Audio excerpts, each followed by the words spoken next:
Sud Radio, ça va mieux en le disant. Jean Dorido. Bonjour Jean Dorido. Bonjour Laurence, bonjour à tous. Créateur de l'application Zenfi, bien sûr, et docteur en psychologie, je le rappelle, c'est toujours bien. Ça fait plaisir, c'est important de le rappeler. Mais bien sûr. Vrai. Alors, en ce premier samedi du mois d'août, vous vouliez nous parler des vertus du désordre.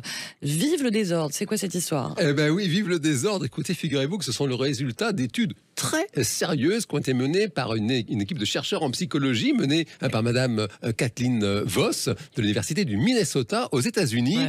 Parce que vous savez, c'est toujours l'éternelle question, est-ce que pour bien travailler, il faut un bureau super bien rangé, le fameux clean desk en bon français, vous savez, bureau tout à fait en ordre, ou alors est-ce que vous savez ces personnes qui vous disent oui, c'est la pagaille, mais c'est une pagaille organisée, je m'y retrouve, le ça bazar m'aide. organisé. Voilà, exactement. Et du coup, les chercheurs, ils se demandent très sérieusement, finalement, c'est vrai, qu'est-ce qui est le plus propice à bien travailler? Et cette équipe, ils ont mené une étude très sérieuse et ils ont obtenu la réponse à la question. Forcément, c'est le bon teasing, vous allez nous donner la réponse, même si là, en ce moment, on n'a peut-être pas forcément envie de bosser. Enfin, beaucoup sont partis en vacances ou vont partir en vacances.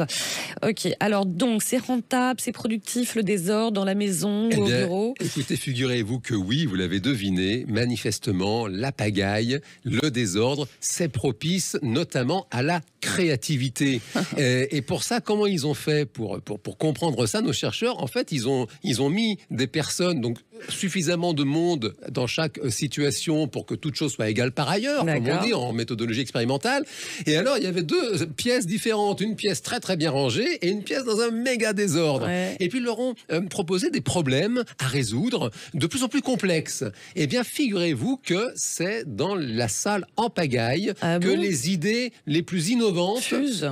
Exactement. Et du coup, ils en ont déduit que c'est un fait que, si vous voulez, quand tout est bien rangé, les personnes ne sortent pas de la boîte. Vous savez, to think out of the box, comme disent les Anglais. Oui, ils restent comme ça dans des schémas de pensée qui ne sont pas propices à la résolution de problèmes nouveaux, alors que manifestement, le fait d'immerger les personnes dans le désordre, je vois que ça vous laisse débuter. Oui, parce que moi, je suis plutôt de ranger. Alors, du coup, là, je me trouve subitement peu créative. Ne changez rien, je vais mettre le bazar sur dans le studio, là. Non, alors ça allait venir toutefois. C'est un fait qu'il faut savoir faire avec sa nature et avec son caractère.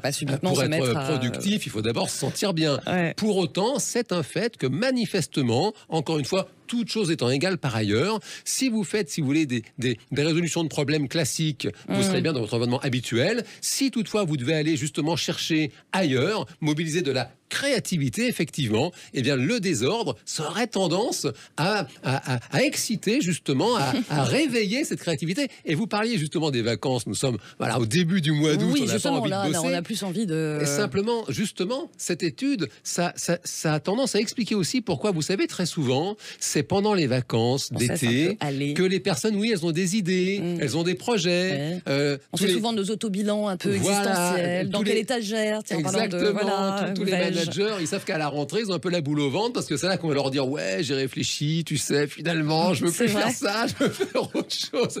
Parce que justement, nous sommes très très sensibles au contexte, et précisément sur cette étude-là des chercheurs américains, ils étaient 3 à faire le papier, eh bien le désordre, ça réveille la créativité. Et en même temps, il y a beaucoup de gens aussi qui peuvent nous écouter, qui sont peut-être plus rangés que désordonnés, et il y a des vertus quand même dans le rangement. On se dit souvent, comme ça, on se sent plus léger, on va plus loin. Ça c'est vrai quand même. D'ailleurs, les psys vous disent effectivement souvent, quand même, commencez par déjà ranger votre maison, ranger chez vous. Range ta chambre. Vous y verrez plus clair dans la tête. On est éduqués comme ça. Si tu veux changer ta vie, commence par faire ton lit. T'as un bon livre, c'est un livre de développement personnel qui a eu beaucoup de succès, un livre américain.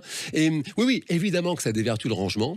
Et notamment, ces mêmes chercheurs, ils ont, toujours avec les 2 pièces, une très bien rangée, une en désordre, ils ont fait une autre expé, ils ont proposé une expérimentation, une expérience, une étude, et ils ont proposé des collations à ces personnes. Eh bien, les personnes qui sont dans la pièce bien rangée, naturellement, prennent des aliments plutôt sains, plutôt bons pour la santé, plutôt nature. Dans la salle en désordre, en fait, elles vont vers les junk food.